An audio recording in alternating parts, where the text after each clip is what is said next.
We are live. Hello, everyone. This is another episode of Open Book. I am Billy Price. I am co-founder of the company Billy Footwear, a shoe company out of Seattle. And for those not familiar with Open Book, I absolutely love it. What it is, it gives us the opportunity to, one, share a little bit about our brand, but also, be able to bring guests onto the show and talk about all the amazing collaborations we have going.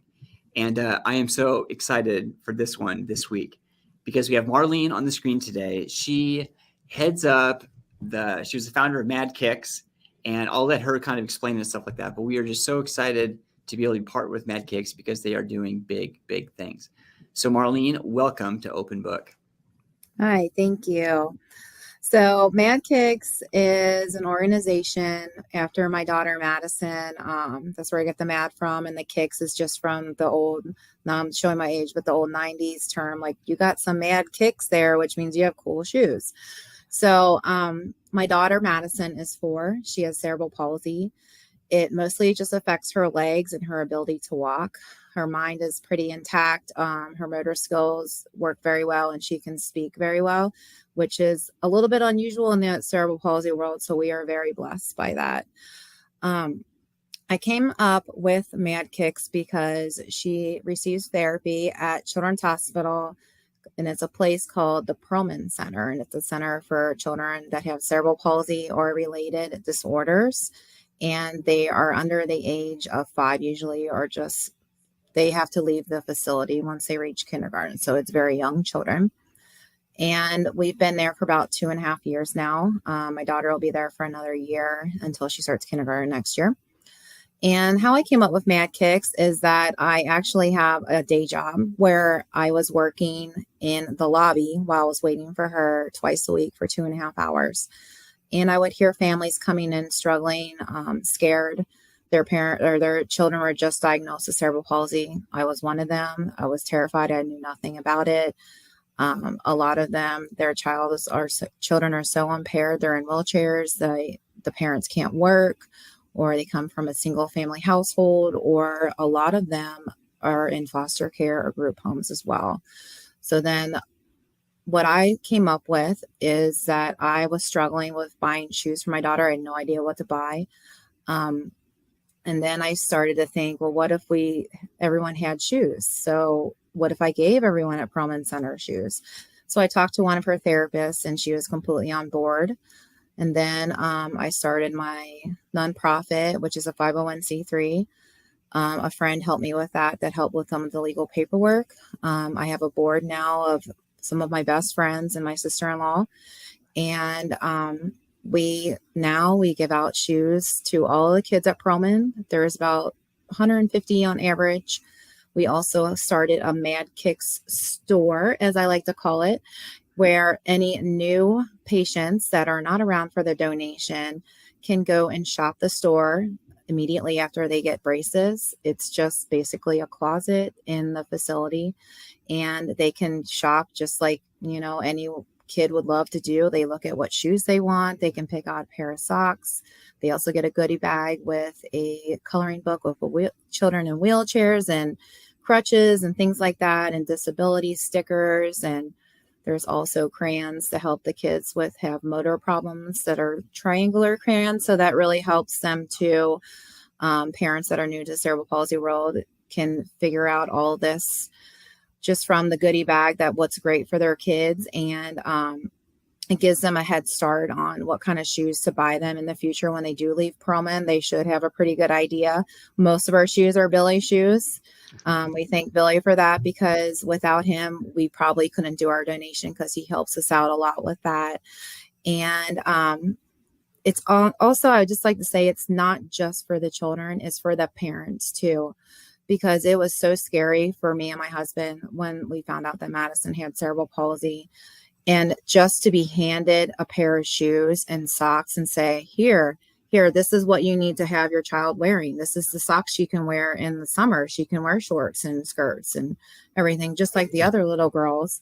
So just like having that peace of mind and one less thing for the moms and dads and caregivers not to worry about is just, that's priceless to me.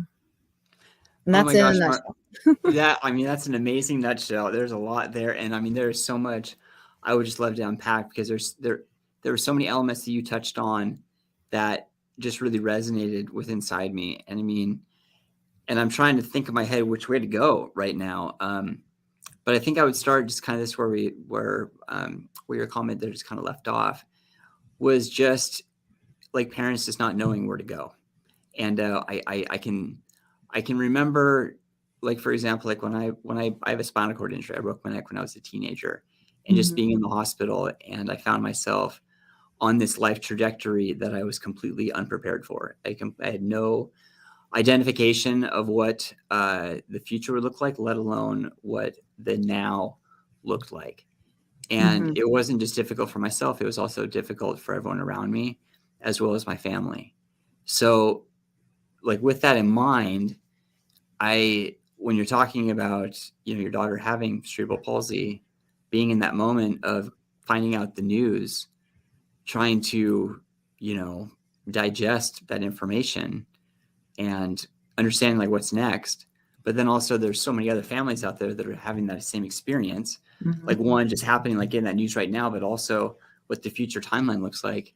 I was just wondering if you could like maybe touch on a little bit more when you first got the news and how like that experience has empowered you to kind of share with new families. Well, we first got the news.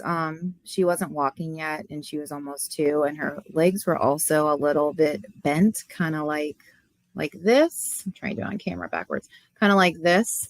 And we started with an organization called First Steps that was recommended by our pediatrician. And the therapist at First Steps, which I should also add, it was during COVID, so it was all virtual. So it was kind of weird. But Mhm. she saw her one time and she said she's pretty sure she has cerebral palsy. And I completely and totally freaked out and I was devastated.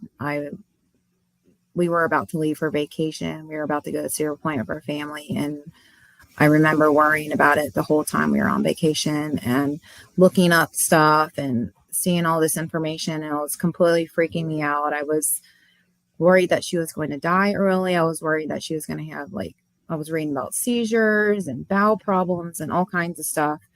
And then I wasn't even thinking about shoes. So then we found out she had cerebral palsy and she had to get fitted for shoes or for braces. And then no, the lady at the physical therapist that fitted her for braces didn't really give me much information on shoes. So I asked, at the Perlman Center, I asked them and they gave me a lot more information, but I was really on my own.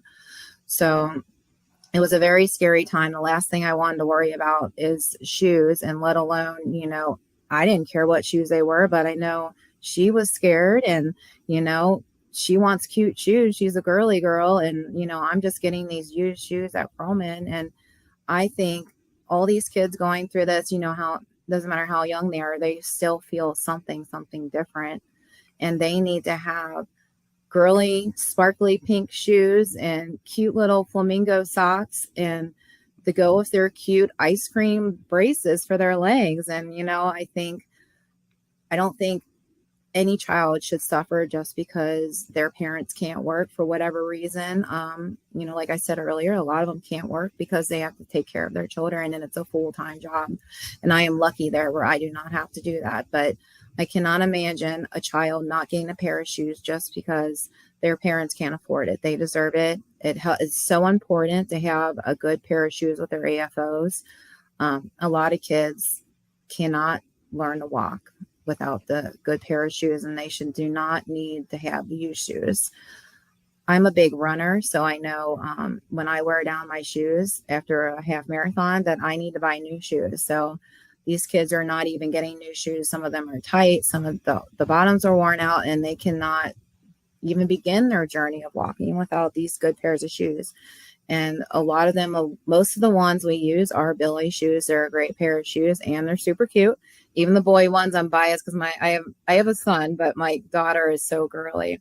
But they do have some cute camouflage ones and everything. So we are just so happy to provide that for them. They also use New Balance shoes. We use a lot of those in extra wide for the kids that do a lot of walking.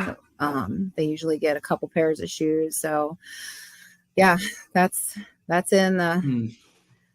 Love that's that. all. Well, I know I'm talking too much. let me pull up the website right here, because I know a lot of people listen. I mean, you're based out of Cincinnati, but Mhm. uh, um, there's a lot of people listening right here that are outside of Cincinnati. So I was hoping that you could kind of walk through how someone outside the area, or I guess even in the area, can participate, because what you guys are doing is not only incredible, but a lot of folks out there aren't necessarily in the shoe business, but I Mhm. know there's other ways that other people can participate and help provide perhaps resources for Mad Kicks. Yes, definitely. So we do have an annual fundraiser for people in the Cincinnati area that is in March. You don't have to be there to bid on baskets and things like that as long as you're in the area. You can just stay tuned on our Facebook site and our website for that information. If you just want to give a monetary donation, you can give it at madkicks.org. There's a little button on there that you can click and give your donation there. We're also on Venmo at Mad Kicks Cincinnati, and you just look for our little logo of it's a green logo of shoes, a butterfly holding shoes. And we also have a gift registry on Amazon under Mad Kicks Cincinnati, and that mostly just has socks for the kids.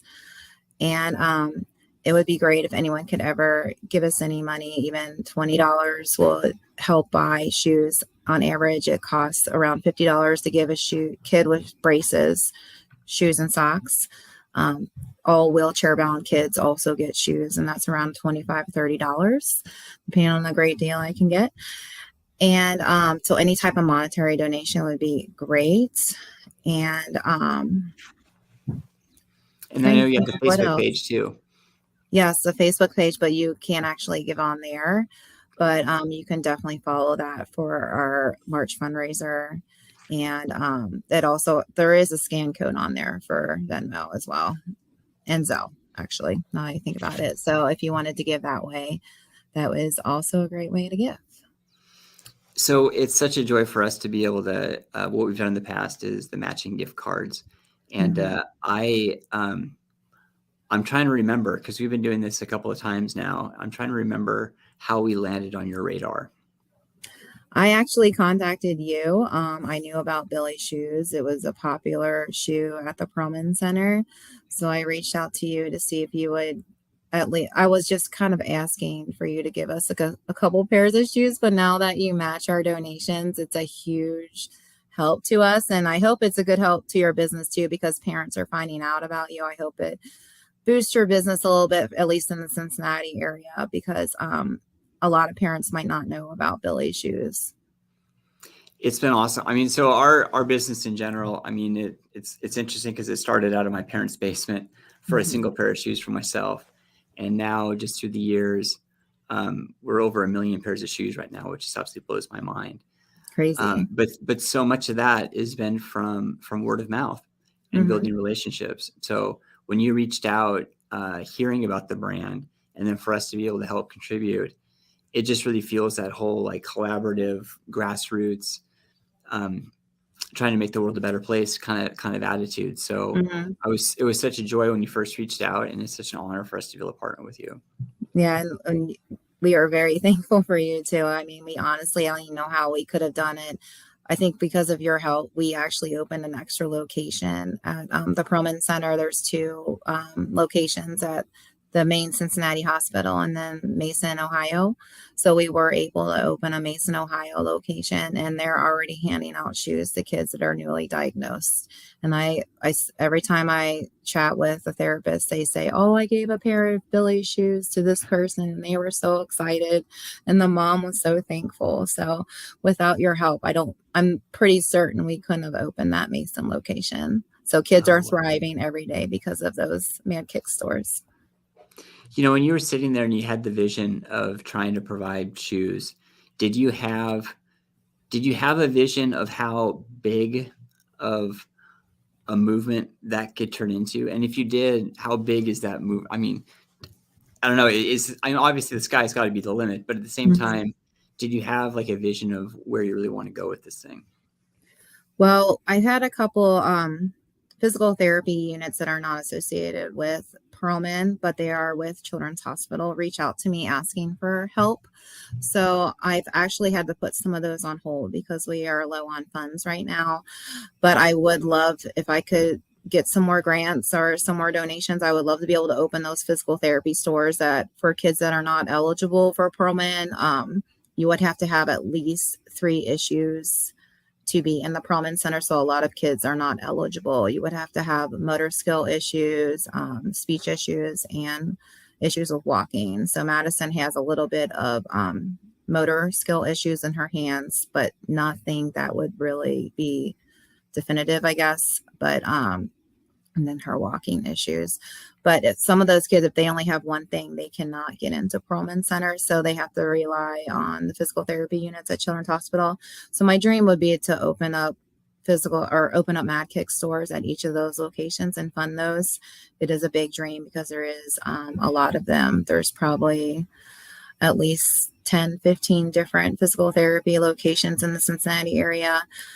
But I mean, I would need a lot of donations for that and a lot of help from you, Billy, too. So, I mean, that is my dream. But right now, I think what I'm doing is what God asked me to do.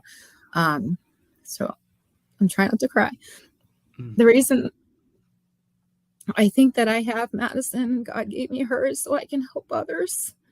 Just as a small gesture means the world to some kids and their parents. And I feel like Madison is just something that God gave me, and so I can start Mad Kicks, and I'm so thankful for him to do that. You see the smiles. Sorry, I always get Marlene, you're awesome. You're absolutely awesome.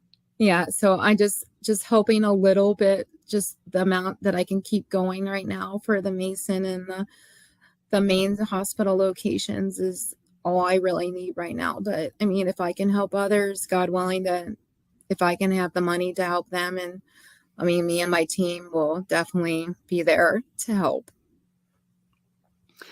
I gotta say, you see the smiles on the faces, and it is just open up a shoebox and to be able to put those shoes on by themselves. The look on the face, the comment that we typically get is it's more than a shoe. Like, yeah, it's a shoe, but it ends up being this conduit to something much, much bigger. And to see that absolute joy, like, oh my gosh, the drive and the passion, like it just is it's that power that drives us forward. So, boy, everyone. So let me put the website up once more here. So it's madkicks.org. Right at the very, very top, there's a big green button that says donate. So yes, Marlene, what you guys are doing and you and your team are doing is truly incredible, and it's making such a huge difference. So if we're not there right now, I mean, I welcome you to go to the website, and anything helps. So yes, definitely. Thanks, forward. Billy. Marlene, I want to be respectful of your time. I think you and I could probably talk forever. We have. And but before we sign off, I just wanted to give you the mic just one more time to be able to feel the chair. Well, without you, Billy, this would not be possible. In all honesty, it wouldn't be. Just for the kids to be able, like you said, to be able to put on their shoes by themselves, and to see, when I saw my daughter walk for the first time, it was truly a miracle. It was more than, I have 2 other kids, and seeing them walk for the first time, and they're just regular children, I guess you could say. They don't have any issues. They don't have a disability. It's just, when I saw Madison walk the first time and she was wearing her shoes, and it was truly, I was witnessing a miracle.